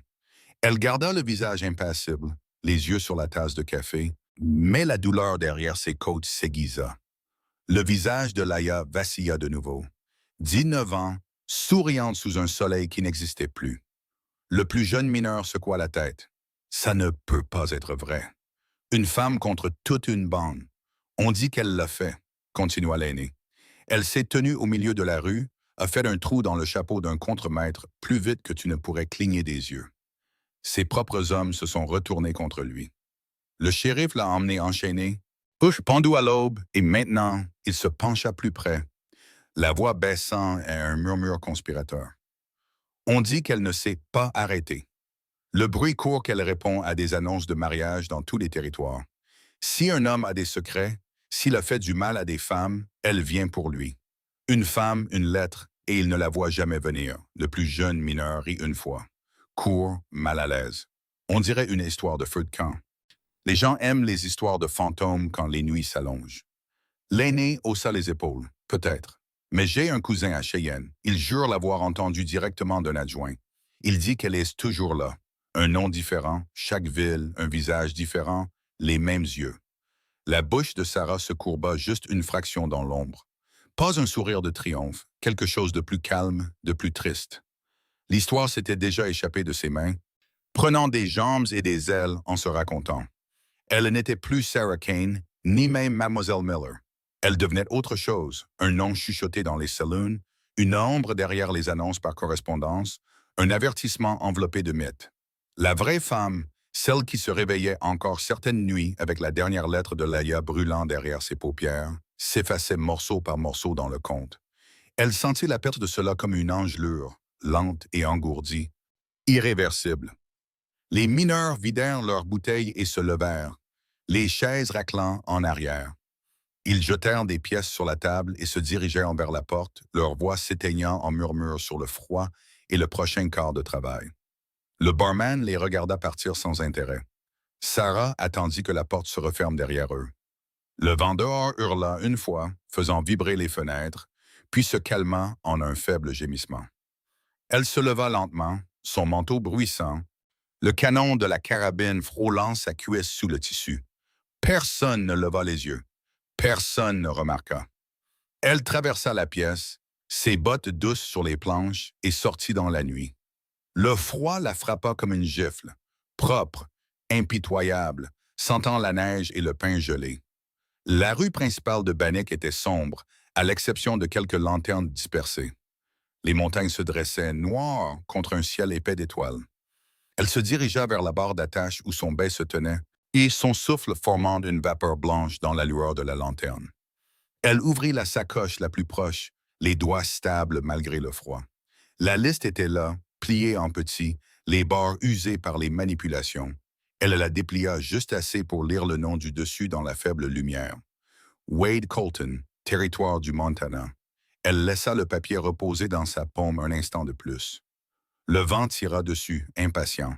Elle le replia, le rangea et ferma la sacoche. Sarah se hissa en selle. Le cuir grinça sous son poids. Le bail bougea, prêt. Elle rassembla les rênes, jeta un dernier regard au saloon, ses fenêtres brillant d'un jaune terne, les voix des mineurs déjà partis. Elle toucha les flanches du cheval avec ses talons. Le bail partit au pas, les sabots étouffés sur le sol gelé. La poussière s'éleva en fines bouffées derrière eux, emportée par le vent. La ville rapetissa au loin, les lanternes s'éteignant une par une. Devant elle s'étendait la route sombre vers le nord, puis de l'ouest, vers ce qui attendait sous le nom de Wade Colton. Le vent se leva de nouveau, plus froid maintenant, apportant le hurlement faible et solitaire d'un loup lointain. Sarah chevaucha dedans sans regarder en arrière. La nuit se referma autour d'elle. La diligence s'arrêta en cahotant à la périphérie de Bannick juste au moment où le soleil plongeait derrière la ligne d'échiqueté des montagnes. Le ciel devint un orange meurtri strié de gris. La poussière s'éleva autour des roues en épais nuages, se déposant lentement sur tout. Bottes, jupes, les planches usées de la petite plateforme du dépôt. L'air portait la morsure sèche de l'armoise, la sueur de cheval et la légère saveur métallique du sol riche en fer soulevé par les sabots et les pneus en fer. Quelques voyageurs tardifs descendirent, étirant leurs membres endoloris, mais la plupart gardèrent les yeux baissés, se hâtant vers la ville avant la nuit noire. Sarah, Elizabeth Downing, pour quiconque le demandait, descendit la dernière. Sa robe était propre, un simple calicot gris d'eau, fraîchement repassé pour l'occasion, le genre de vêtements modestes qu'une fiancée par correspondance pourrait choisir. En dessous, le poids familier des Derringers reposait contre ses côtes, caché dans la doublure de son manteau. Elle ne portait pas de sac plus grand qu'un petit réticule. Son visage était calme, composé, mais ses yeux, froids comme de l'acier forgé, balayèrent la plateforme une fois, deux fois, ne manquant rien. Wade Colton attendait au pied des marches, grand, les épaules larges, vêtu d'un manteau noir sur mesure et d'une chemise blanche impeccable, des bottes polies jusqu'à un éclat qui parlait d'argent et de main-d'œuvre embauchée. Dans sa main gauche, il tenait un bouquet de fleurs sauvages de fin d'été, des pinceaux indiens et des asters enveloppés dans du papier brun, les pétales encore vifs contre la lumière déclinante. Son sourire était large, pratiqué, la courbe confiante d'un homme qui avait commandé exactement ce qu'il voulait et s'attendait à ce que cela arrive à temps. Il s'avança, ses bottes éraflant la poussière. « Mademoiselle Downing, dit-il, la voix chaude et douce, avec juste assez d'accent pour paraître accueillante. Vous êtes encore plus jolie que vos lettres ne le décrivaient. » Sarah s'arrêta sur la dernière marche. Elle le regarda. Vraiment regardé, observant la posture aisée, l'éclat de l'or sur sa chaîne de montre, la façon dont ses yeux s'attardaient une seconde de trop sur son visage, puis sur sa silhouette. Elle laissa un petit sourire prudent toucher ses lèvres, le sourire d'une femme qui s'était entraînée à être agréable. « J'ai reçu vos lettres aussi, Monsieur Colton, » dit-elle doucement, très détaillée. Quelque chose vacilla dans les yeux de Wade, peut-être au compliment, mais le sourire se resserra au coin juste assez pour le remarquer si vous y prêtiez attention. Il offrit le bouquet. « J'ai pensé que vous aimeriez quelque chose de frais après ce long voyage. Bannick n'est pas très fleuri à cette période de l'année, mais celles-ci égayeront une pièce. » Sarah accepta les fleurs sans se presser. Ses doigts effleurèrent les siens, froid contre chaud, et elle soutint son regard un battement de cœur de plus que la courtoisie ne l'exigeait. « Merci. » Dit-elle son charmante. Le cocher remonta sur son siège, les rênes claquant sur le cuir. La diligence s'ébranla, les roues gémissant, la poussière s'élevant de nouveau en un lent voile entre eux et la ville. Les autres passagers s'étaient déjà dispersés vers les lumières de la rue principale de Bannick. Seuls eux deux restèrent sur la plateforme, le vent tirant sur la jupe de Sarah et agitant les pétales dans sa main. Wade fit un geste vers une calèche qui attendait, et son cheval somnolent dans les brancards. Mon ranch est à environ 8 miles à l'ouest, bonne route la plupart du temps. J'ai pensé que nous y arriverions avant la nuit noire, le souper nous attendra. Ma gouvernante est une bonne cuisinière. Sarah hocha la tête une fois, le mouvement petit et poli. À l'intérieur, son pouls resta régulier, stable, comme il avait appris à le rester quand le moment approchait. Elle avait lu ses lettres, toutes. Les mots soignés sur une vie tranquille. Une femme partie trop tôt. Le besoin de compagnie. Elle avait aussi lu le rapport du coroner qui lui avait été glissé à Cheyenne par un contact qui ne lui devait rien d'autre qu'une faveur. Mort subite 6 mois plus tôt, des ecchymoses cachées sous des cols hauts, pas d'enquête, et la nouvelle annonce qu'il avait placée à peine 3 semaines plus tard. Le même schéma, la même erreur. Elle descendit sur la terre battue. Wade lui offrit son bras. Elle le prit légèrement, les doigts reposant juste au-dessus de son coude. L'image d'une fiancée réservée. Chaque seconde de la comédie ressemblait à une petite lame tirée sur sa fierté. Mais elle garda le masque en place. Elle devait s'approcher. Elle devait toujours s'approcher. Ils marchèrent vers la calèche. La démarche de Wade était facile, confiante. Il l'aida à monter sur le siège, sa main s'attardant une fraction de seconde de trop sur sa taille. Elle le permit. Elle le laissa monter à côté d'elle, prendre les rênes, claquer la langue pour le cheval. L'animal se pencha dans le harnais. Les roues grincèrent et commencèrent à tourner. La poussière retomba derrière eux alors qu'ils quittaient le dépôt. Les lumières de la ville s'éloignèrent, avalées par l'obscurité grandissante. Devant s'étendait la route ouverte, plate, vide, flanquée d'armoises et de basses collines devenant noires contre le ciel. Sarah était assise à côté de lui, les fleurs dans son giron, le visage légèrement tourné vers l'horizon. Wade la regarda une fois, 2 fois, le sourire toujours en place. « J'espère que le trajet n'est pas trop rude, dit-il. La route s'améliore après le premier mile. » Sarah tourna lentement la tête pour croiser ses yeux. Le sourire qu'elle lui fit était petit, presque timide. « Ça va, murmura-t-elle. Je suis habituée aux routes difficiles. » Wade eut un petit rire, content de lui. « Bien. Une femme doit être robuste par ici. » Elle hocha la tête une fois. Elle le doit. Ils roulèrent en silence pendant 1 minute, la calèche se balançant doucement, les roues crissant sur le gravier. Le vent se leva, froid des montagnes, apportant l'odeur d'herbes sèches et de bois lointains. Sarah se rapprocha, à peine perceptible, jusqu'à ce que son épaule frôle presque la sienne. Elle se pencha, la voix baissant à un murmure destiné uniquement à lui.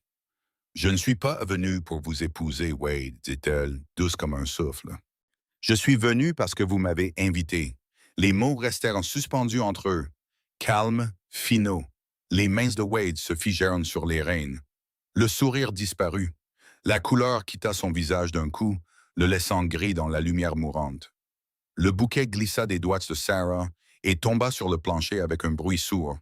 Les pétales se dispersèrent dans la poussière de la route. Le cheval continua de marcher, inconscient. La calèche roula dans l'obscurité grandissante. La lune était basse et froide au-dessus du ranch de Wade Colton. Un mince disque d'argent qui projetait une lumière pâle à travers la fenêtre ouverte de la pièce principale. La maison était silencieuse, à l'exception du faible hurlement du vent sur les champs ouverts, faisant vibrer les bardeaux lâches et traînant l'herbe sèche contre les rampes du porche. À l'intérieur, une seule lampe à kérosène brûlait sur la table en pain brut, sa flamme stable mais petite, projetant de longues ombres qui s'étiraient sur le plancher comme des doigts tendant la main vers les coins sombres. Sarah était assise seule à la table. Son manteau était accroché au dos de la chaise. La robe en calicot qu'elle avait portée pour son arrivée était pliée sur un banc.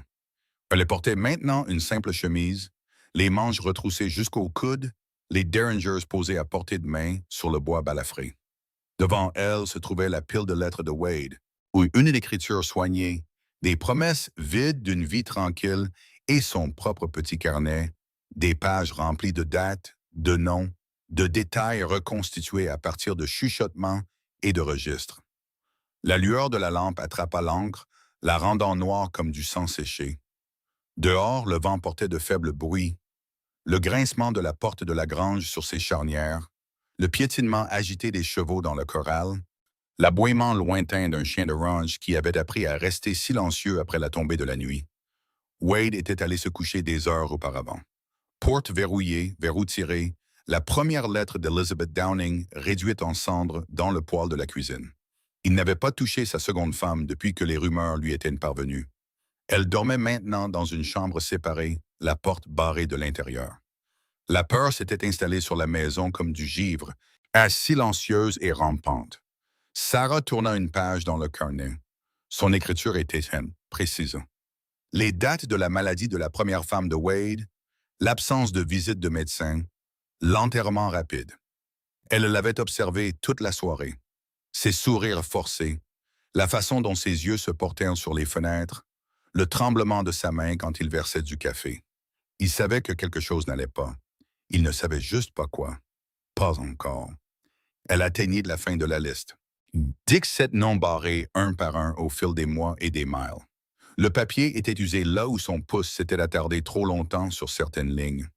Elle traça les 16 noms restants, des villes, des fragments d'histoire qui se terminaient de la même manière.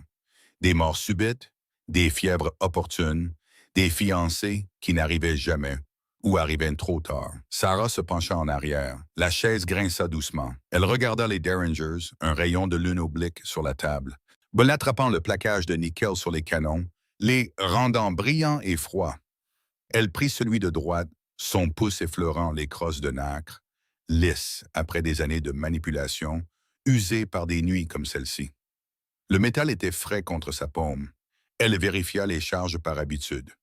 2 coups, à bout portant, pas de gaspillage. Elle le reposa, le canon pointé à l'opposé, comme elle le faisait toujours. Ils font tous la même erreur, murmura-t-elle dans la pièce silencieuse. Voici le pense qu'une femme cherchant le mariage est faible, désespérée. Les mots restèrent suspendus là, doux comme un souffle. Dehors, le vent se leva un instant, faisant vibrer la vitre de la fenêtre, puis retomba en un faible gémissement. Sarah ferma le carnet. Elle plia la liste une fois, 2 fois, la glissa dans la poche intérieure de son manteau. Ses doigts s'attardèrent sur le tissu 1 seconde de plus que nécessaire. La dernière barrière entre elle et la route. Elle se leva. Le plancher gémit sous sa botte. Elle traversa la pièce jusqu'à la fenêtre et regarda dehors. Les champs s'étendaient sombres et vides sous la lune, l'armoise se courbant dans le vent. La clôture du corral, une fine ligne noire contre le ciel. La maison de Wade était silencieuse derrière elle. Porte verrouillée, fenêtre barrée. Un homme qui avait commencé à comprendre ce que la peur signifiait vraiment. C'était assez pour ce soir.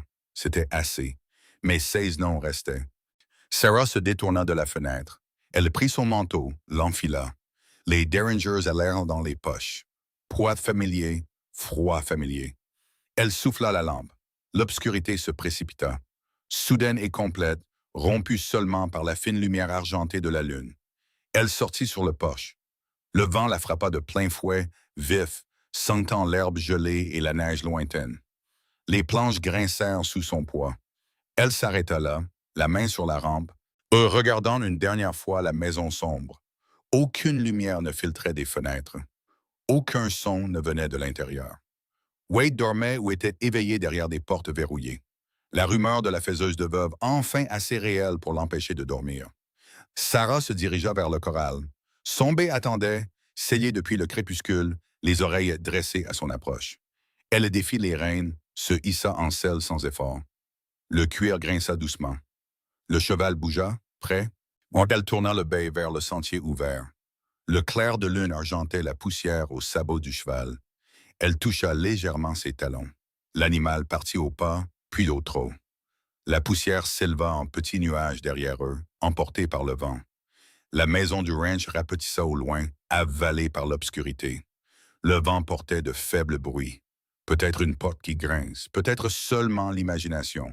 La rumeur se répandrait plus loin maintenant. Un autre homme effrayé. Une autre lettre brûlée. Un autre nom barré dans le noir. Sarah chevaucha dans la nuit sans regarder en arrière. Le sentier s'étendait devant elle, vide et sans fin sous la lune froide. Le vent gémit sur les champs. Quelque part au loin, un loup hurla une fois, long, solitaire, sans réponse. Les battements de sabots s'évanouirent dans le noir, et le silence de l'ouest s'installa, lourd, ininterrompu, atteignant le prochain nom sur la liste. Pour finir, permettez-moi de vous adresser mes profonds remerciements. Nous vous apprécions plus que vous ne le pensez. Si cette histoire a remué quelque chose au fond de vous, nous vous invitons à rester partie intégrante de cette frontière des souvenirs. D'autres histoires vraies d'honneur, de compassion et de destinée vous attendent d'ici. Abonnez-vous, partagez, commentez et merci d'avoir écrit avec nous aujourd'hui. Avis de non-responsabilité. Notre contenu est conçu à des fins artistiques et de divertissement et peut réinterpréter des thèmes historiques en utilisant des touches de fiction. Nous utilisons les outils d'intelligence artificielle de manière réfléchie uniquement pour soutenir la production, tout en gardant une supervision humaine sur le montage, le ton émotionnel et la cohérence narrative. Nous respectons toujours les directives réglementaires pour les médias basés sur l'intelligence artificielle et évitons les pratiques de deepfake ou de manipulation d'identité. Tous les éléments de support restent légalement sourcés. Veuillez demander une autorisation avant de partager ou d'adapter tout segment. Votre respect nous permet de continuer à raconter des histoires significatives.